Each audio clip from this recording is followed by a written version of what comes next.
In het Wetterskip ben we 13 weken lang efter de schermen bij Wetterskip Friesland. Orune simmer wie de wetterkwaliteit in de grote steden net goed genoeg om in te zwemmen. Hoe kan dat nou gebeuren? We zijn op een pad met Jan Roelsma. Hij is coördinator wetterkwaliteit bij Wetterskip Friesland. Wij staan hier in Prinsenstein in Leeuwarden.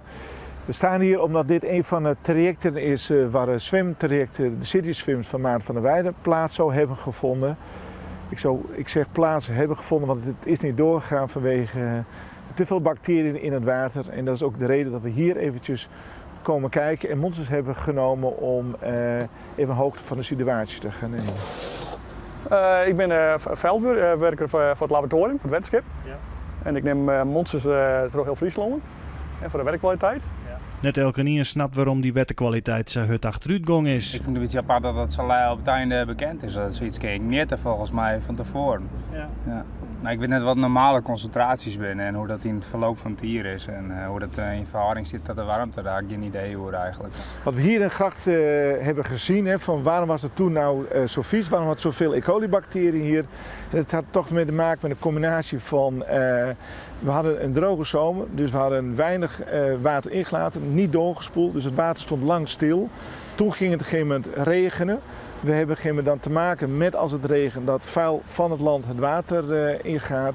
We hadden ook op een aantal plekken te maken met overstot van rioolwater van het water terecht kwam. We hadden natuurlijk ook veel recreatievaarten hier liggen. Nou, al die dingen bij elkaar, van het poep wat van het land afkomt, ene poep, hondenpoep wat in het water terechtkomt, zorgen met elkaar voor dat je gewoon een te hoge belasting van E. coli hebt. Dus het is eigenlijk een combinatie van verschillende factoren wat op dat moment gespeeld heeft. Nee, nou ja, dan is het alleen voor van die plankafvals natuurlijk. Ja. Ja? Ja. We varen, ik wil op een Friese maren, ja. In de Waarden ik wil. Ja. En daar hebben we een soort blauwalg in de laatste weken. Ja. Okay. Ja. De blauwalg is letter starten, omdat wij toch wel een beetje voorstomen hebben. Dus het is een bacterie die is waar die het opkomt. En die is nog letter in december opkomt, zeg maar. Dus we hebben nou in de laatste paar weken hebben we meer blauwalg geconstateerd. Er zit eigenlijk al een protte meststoffen in het Friese wetter. En daar docht de blauwalg het ook goed bij. Het toerisme op het wetter is ook een van de vervuilers. Gooit u uw afvalwater in de gracht of? Nee.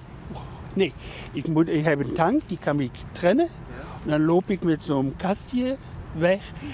Wie beim Wohnmobil, beim Caravan. Daar heb je ook zo'n tank en dan ga je weg en schütt het weg. Maar op dit wc. Ik zie wel op en ook uit eigen ondervinding, maar ik zie ze dat het op gewoon plekken net werkt. We hebben wel in Snitslijn en daar werkt het gewoon net. En daar hadden we wel een hele mooie dure installatie onder de Kaitrolijn, maar het werkt net, zei de havenmaster. Nou, dat is heel spietig. Dit ziet eruit alsof het inderdaad zeker 3-4 jaar geleden is geïnstalleerd.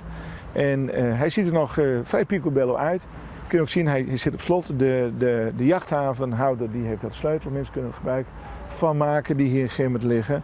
Inzamelpunten die zijn er. Zijn niet altijd bij iedereen bekend. Dus het is ook een stukje bewustwording, communicatie. Waar staan de innamepunten?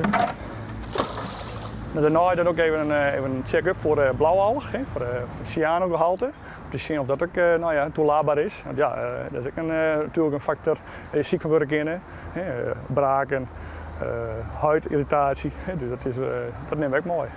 Nou, hij zit hier dik onder de norm, dus hier is het goed wezen. Oh ja. Ja. Het Wetterskip meer ter plekke en in het lab de wetterkwaliteit. Maar er wordt ook om het trein hier een visstelling houden. Dan vangt en telt men alle vis op heel die dezelfde plakken in Friesland. We gaan een visstandbemonstering uitvoeren op Terkaplesterpoelen hier. En dat gaan we doen door middel van een stortkuil. En die stortkuil is eigenlijk niks anders dan een heel groot net wat je met 2 boten sleept. En die sleep je over een afstand van 1 kilometer. Andries die moet ik eerst tegen de hand geven. Goeiedag Maarten, hoe is het? Goed joh. Ja, goed. Ja, ik ben beroepsfisker, dus ja, ik doe net als een visje nou. Ja. En dat gaat hartstikke best.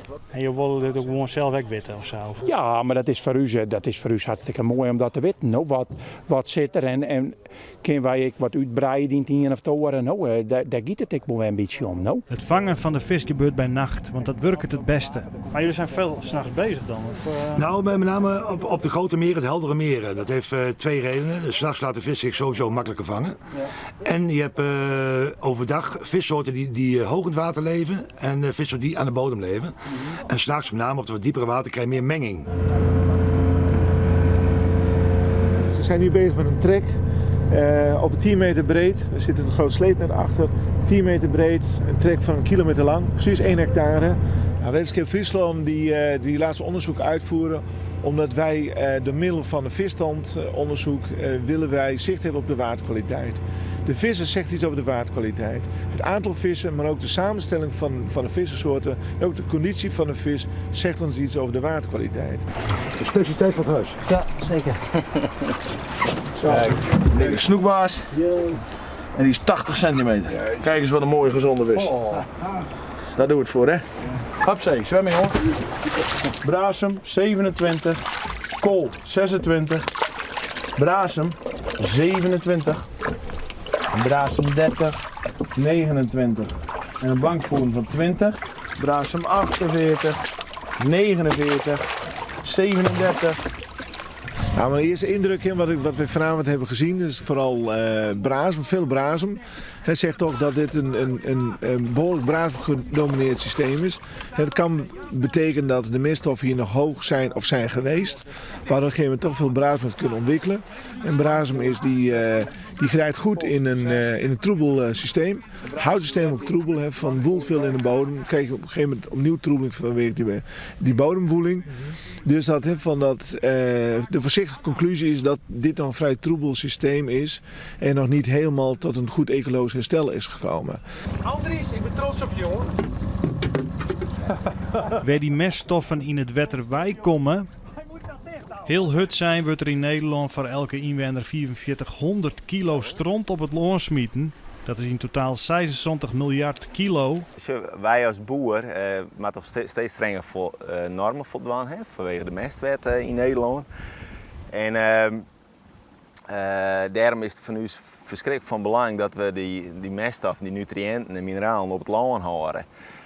Want hoe meer dat wij op het land houden kennen en hoe minder dat er in de sleet komt, hoe minder dat wij om hoeven te voeren. Dus we moeten uiteindelijk de perfecte kringloop, de perfecte bodemvruchtbaarheid bereiken. Dat is voor de boeren van belang, maar ook van het wetenschap. Want lekker in het systeem betekent geen met verlies voor de boeren. Je raakt je meststoffen kwijt. Dat is vervelend voor de boer. En het is vervelend voor de waterbeheerder, want het komt in onze water en dat moeten we niet te veel van hebben. Dan hou ik hem vast. En dan kan ik hier uitlezen hoe skien dat het water is, Jan. Ja. En hij zei dat, dat dit toch redelijk skien is. Dan zit je bij de inlaat vanuit de bomen. En op deze manier willen we het zelf oppakken. Van onder op. Zien van wat kunnen we er zelf aan doen. En zelf steeds laat een beetje hegel lezen qua waterkwaliteit. De werkhypothese is eigenlijk heel simpel van we willen met elkaar die stroom in beeld krijgen. We willen precies weten hoe het werkt, maar ook onder verschillende omstandigheden. Onder hele droge omstandigheden, onder hele natte omstandigheden. Dus de werkhypothese is gewoon heel simpel. We willen de kringlopen sluitend houden. We willen dat die kringlopen op het land houden, op de boerderij houden. En we willen het zoveel mogelijk minimaliseren. En we willen dan ook gezamenlijk zien van, maar treden er dan lekker op? Waar treden ze op en wanneer treden ze dan op? Dan kun je op een gegeven moment gezamenlijk daar goed naar kijken en maatregelen gaan opstellen en maatregelen gaan uitvoeren om die lekker tegen te gaan. De fjouwe boeren in omkrieten van Oldenborn zullen ik mijn onderwetterdrone in Hardenloon en Sletten meetingen doen. Alles is waarom te zien op een dashboard, op de computer of iPad. Bij de pilot is het de bedoeling om 2019 helemaal in beeld te krijgen. Door deelname aan deze proeven leer je zelf ook een heel soort. Door je een heel soort kennis op. Je praat met de Radboud Universiteit, je praat met de meesten binnen het wetenschap, met de meesten van de provincie. En daar heb je in je dagelijks werk een heel soort om inderdaad. Dus dat vind ik heel leuk om te doen. In samenwerking met oren tot iets te komen. En dat boeit me enorm. Ja. Zocht na even die weer naar het wetenschap, want dan doeken we onder wetter.